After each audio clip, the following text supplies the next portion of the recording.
This was about 2 or 3 years back. Not a teacher but a student who sat next to the sad kid who told the teacher after class that he was being bullied by the jocks who sit near us and he wanted his seat to be moved across the room. Away from theme, as he or she told him that it wasn't her problem that he was having issues with students outside of school and couldn't change his seat backways. It would mess up the whole classroom attendance order. As someone who was severely bullied for nearly 7 years, I know just how garbage tea that kid feels. So I let him sit in my spot for the rest of the year because it was just slightly further away from the bullies. And best of all, the teacher never realized so that whole attendance order garbage was completely false. She just didn't care enough to do anything about him. Monsieur, what a sad place this is. Did a pretty standard scale drawing project where students measured and drew their bedrooms. A student drew squares along the walls, and when I asked what they were, he said they were the stove and refrigerator. Kid was sleeping in the kitchen. I was teaching media, journalism, podcasting, video editing, etc. to students in Southeast Europe who wanted to better utilize social media to share what was happening in their countries. Think Arab Spring. One of my students from Burma mentioned sleeping with her father. I pulled her aside to have her clarify. Her father sleeps in bed with her and her sister to make sure they aren't kidnapped overnight and sold into the happy fun time slave trade. Most sobering moment of my life. Telling me I'm more of a mother to them than their mother. I had a few of those through the years. I remember when a girl in our class told the teacher it didn't matter if they learned it. She was going to be dead in a couple of years anyways. At the time I told my mom and she said the girl was probably just being dramatic. But the girl didn't come back after summer break. I'm sorry. I didn't take my meds today because mom sold them again. And is it okay if I stay in your room for lunch? We don't have any food in the house. I bought that kid bread, peanut butter, jelly and some snacks. And he made lunches and dinners for himself and his brother. I cried every night during that school year. Edit to add. Thank you for unexpected gold.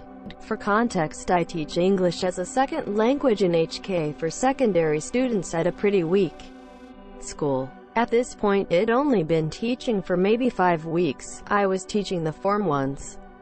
12 years old. Speaking lessons, and one boy had a really good attitude to learning English, and so I thought he would make a great addition to the English ambassador team to help me out around school. When I approached him after class and asked if he wanted to join the conversation, went like this. Me. Hey. Name. Would you like to be an English ambassador? Student. But my English not very good. Sick. Me. It seems pretty great to me. And your attitude in class is excellent. And that's what's important. Student. But they're much. Sick. Students better than meme. I think you're more than good enough and #X200B. At which point the boy starts crying, and obviously I'm quite shocked and I'm just like, what's up? You okay? To which he just says whilst sniffling from tears, no one's ever said I am good enough. They all told me my English was rubbish. That was heartbreaking for me to hear. He explained afterwards not only had his friends told him he was rubbish, but his teachers too, and #X200B. Edit typo. Many years ago I was teaching in a private school for children with emotional impairment and behavioral difficulties. I had a 6-year-old boy in class that had an upcoming court date about his rape by his mother's boyfriend. The rape happened when he was 4 years old. He looked at me with intensity and asked, "Do you think that the judge would let go into rapist's cell and beat him up? I am so much bigger now and I have been practicing. Oh, and after, could I live with you because my mom wants to live with him when he gets out of jail and I won't be able to live there anymore." My mom told me she didn't pack lunch because it was too expensive. Gave him my lunch. I had a student who was diagnosed with leukemia, went into remission, returned to school. Shortly after, his sister was diagnosed with skin cancer. A few weeks later, His brother was killed in a RTA. One day he came to see me and just hung around my classroom door. I asked him if there was something he wanted, and to come in. He walked in, sat down and simply said, "I just want it to stop. I don't know what I've done." Then he sobbed. We ended up crying together for the entire break. Absolutely heartbreaking. Deleted. If I don't get a 90 in your class, my dad won't let me see my mom this year. I taught my high school students in China to write haiku. 575 syllables. I came across this one from an extremely pleasant and soft-spoken kid while going through what they handed in. Delete me, Dad told to McHarry. Now delete Mom's number, shut up. I will not Harry. Class 3 AEDIT.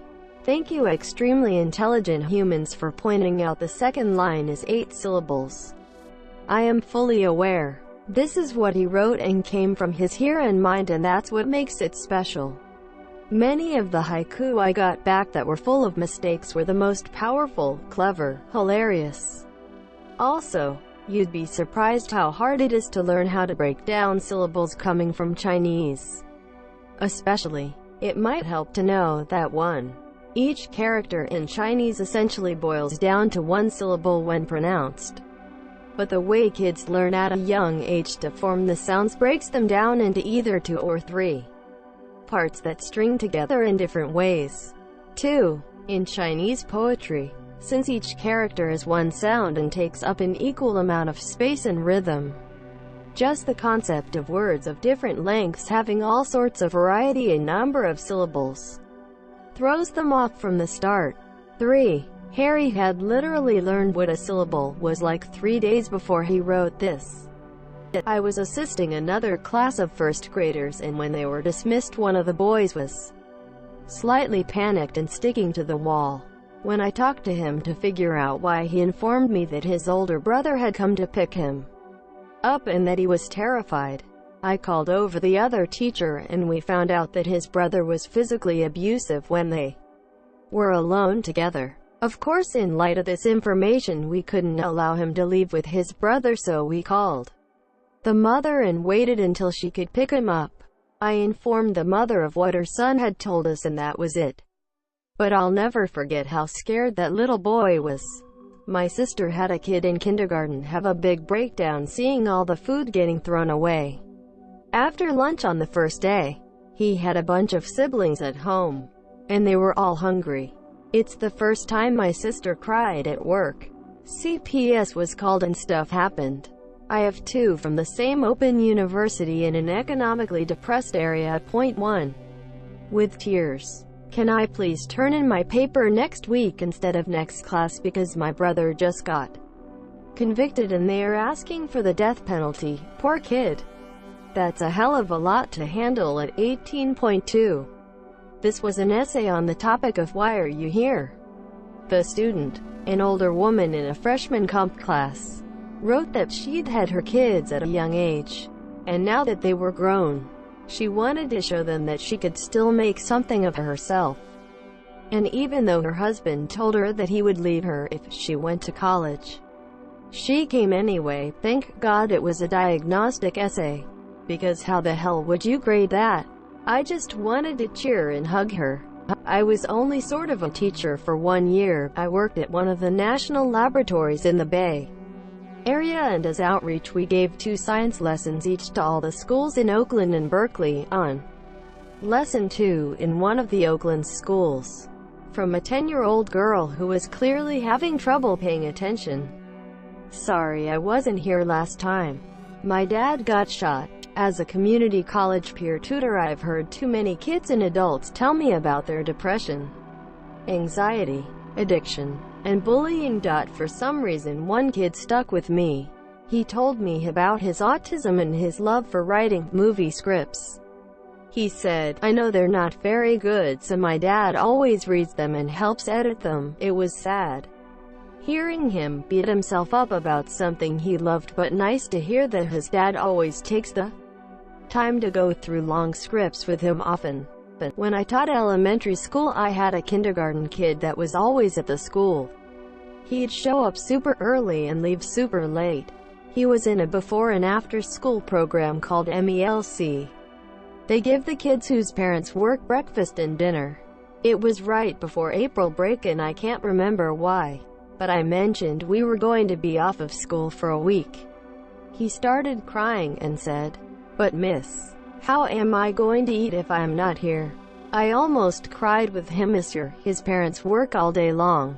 Reported it to the admin, but I don't think anything came of it. He might have stayed with other family for the week.